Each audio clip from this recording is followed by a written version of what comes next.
Hi everyone. We are beginning week 4, which involves the role of textbooks in content area classes.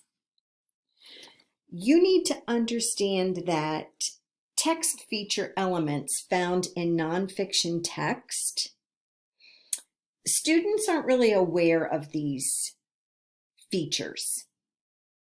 They aren't aware of the structure of nonfiction text. Those are two things that make nonfiction difficult for students to navigate. Week 4 focuses on chapter 3 in your text, which is why textbooks are not enough. And also chapter 6, which talks about how to use a textbook.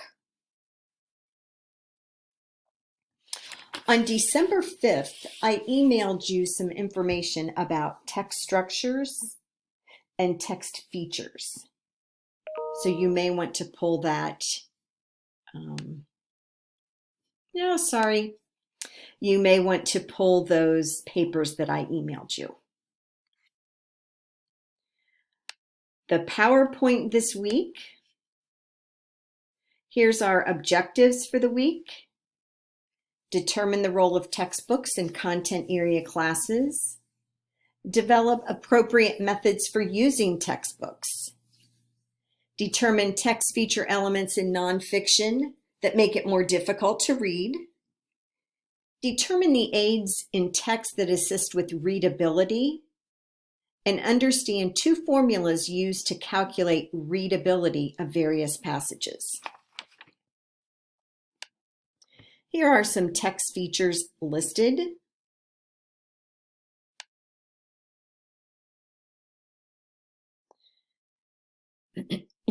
These are resources that will help you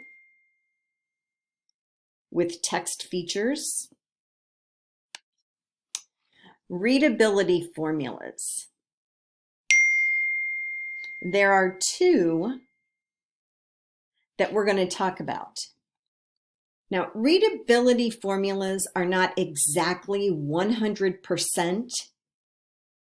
What they do is analyze a text to give an estimate of the reading level a student would need to successfully read that text.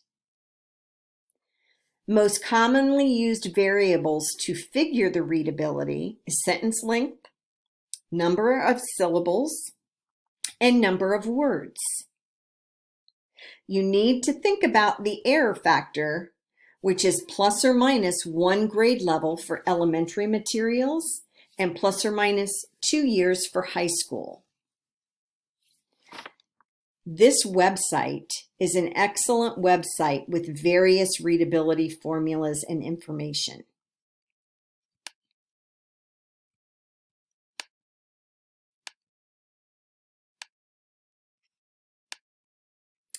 We're going to talk about the Frye and the SMOG. Frye is based on the formula that counts the number of sentences and syllables and then plots the results on a graph. That is the most widely used readability formula. That was developed by Edward Frye. The SMOG formula was developed by Harry McLaughlin, and it estimates the years of education needed to understand a piece of writing.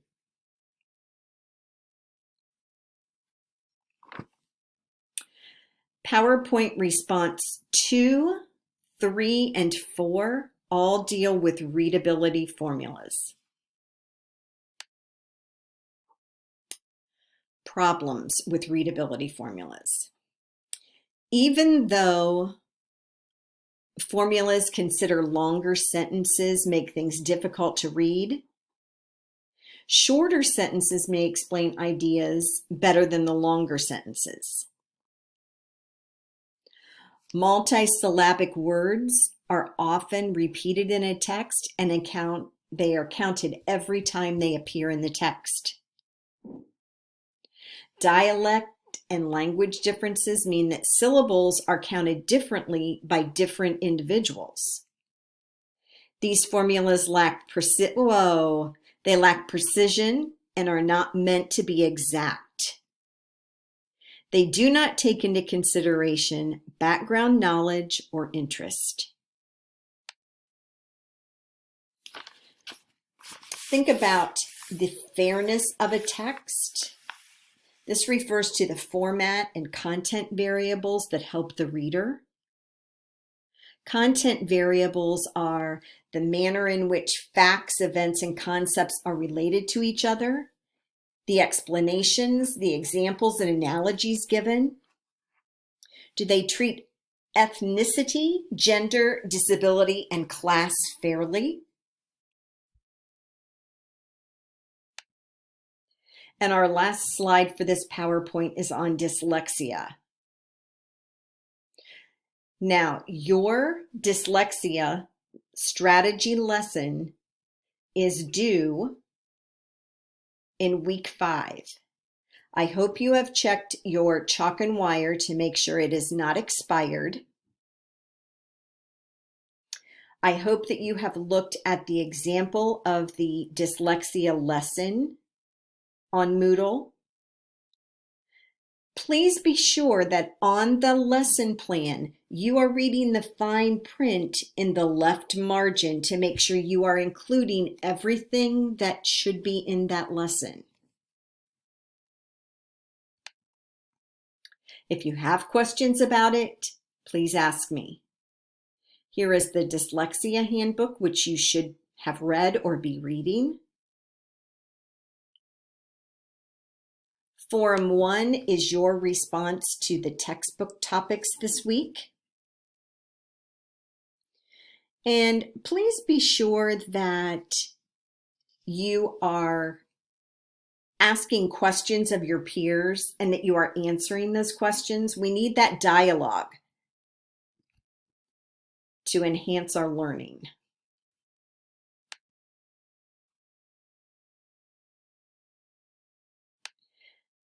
The PowerPoint response activities this week.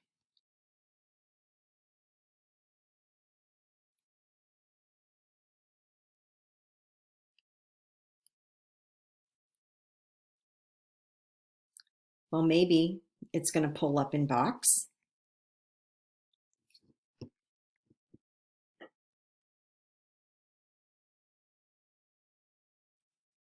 Response 1 is not graded, but it is to read the Dyslexia Handbook located under Resources in week 5. Actually, it's in week 4 now. That's in typo. Your first response is give a definition of readability formulas. Response 3 is to choose an example of a readability formula. Response 4 is explain how that chosen formula works. Response 5 is to share a website link with information on dyslexia. Response 6 is to share one teaching strategy to support students diagnosed with dyslexia. And response 7 is to explain how your chosen dyslexia reading strategy works. Again, what will be scored are responses 2 through 7. If you have any questions about this week, please ask me. Also, beginning December 21st, we are on our Christmas break through January 2nd. We will begin week 5 on January 4th. I hope you all have a happy holiday. Thank you.